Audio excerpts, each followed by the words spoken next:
My topic is Jamaica, and I want to come in some issues. First, Jamaica's origins, and so what England has to do with Jamaica, and finally, I will address the language and the culture. The original inhabitants of Jamaica are believed to be Arawaks, also called Tainos, and they came from South America 2,500 years ago and was called the island of Jamaica, which means wood and water. And the Arawaks people, they grew cassava, sweet potatoes, corn, fruit, vegetables, cotton, and tobacco.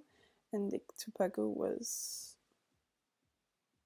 basically on the large scale of the island, I believe, and they smoked a lot. Also, the Arawaks people, they built their village all over the island, but most of them settled on the rivers as they fish for food, because the fishing was also a big part of their diet. And the Arawaks lived quietly and peacefully until they were destroyed by the Spaniards some years after Christopher Columbus discovered the island in 1494.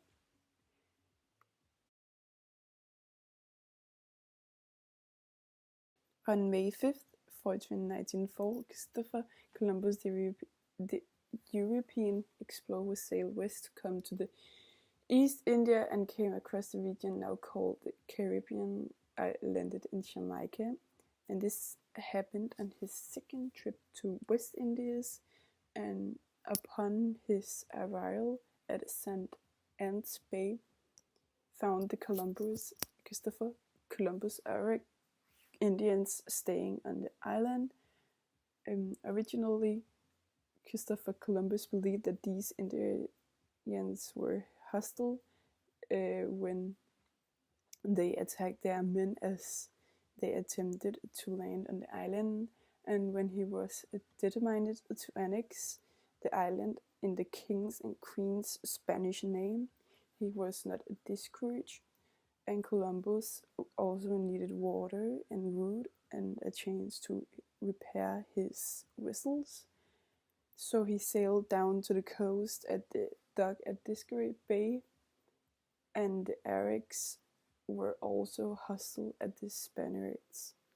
However, their attitude changed when they were attacked by a dog from one of the Spanish ships, and Columbus' archmen and some of the Arawaks were killed and wounded in this attack, and Christopher Columbus could then land and claim the island, unfortunately.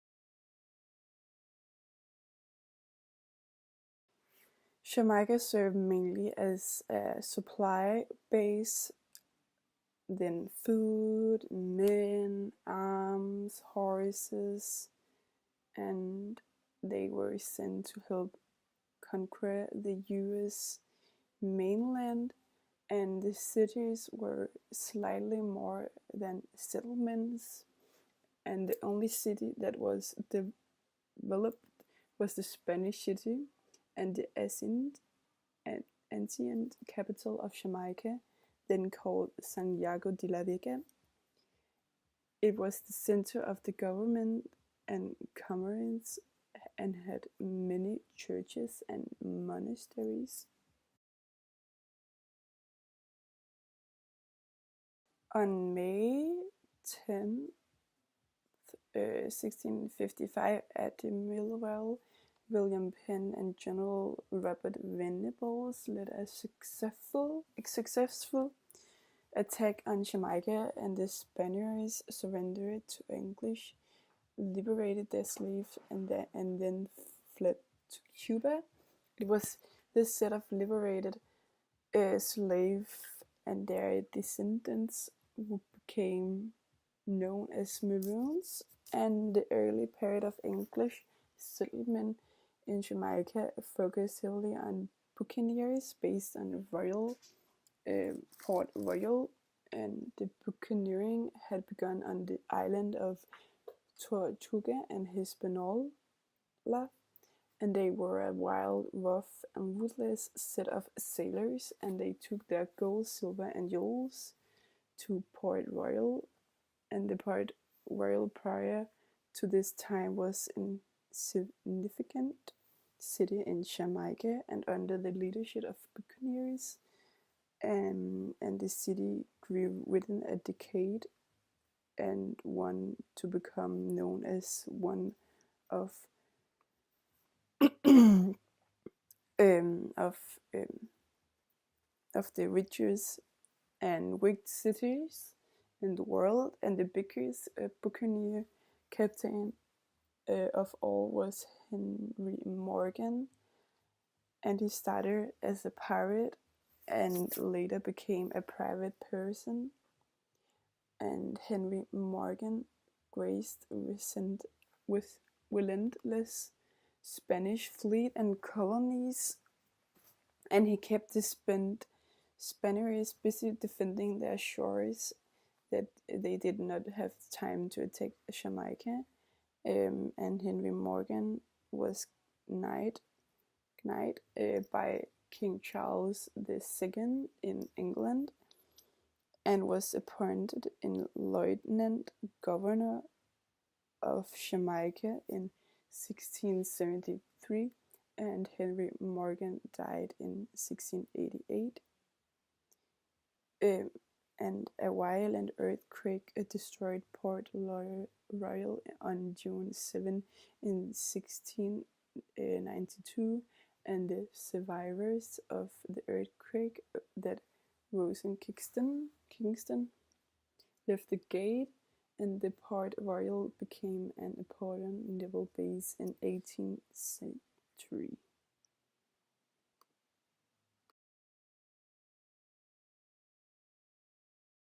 The Jamaica Constitution in 1962 is the most basic legal document in the country and guarantees the freedom, right, and power of all Jamaican nationals, and the Constitution reflects the country's independence as a nation-state and remains the cornerstone of the island's legal system and institutions.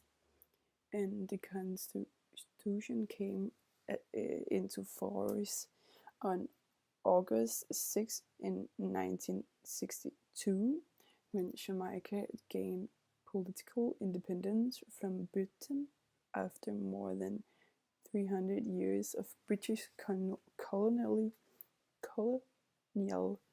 rule, and although it was the first constitution of politically independent nation, and it was not the first legal framework of the island.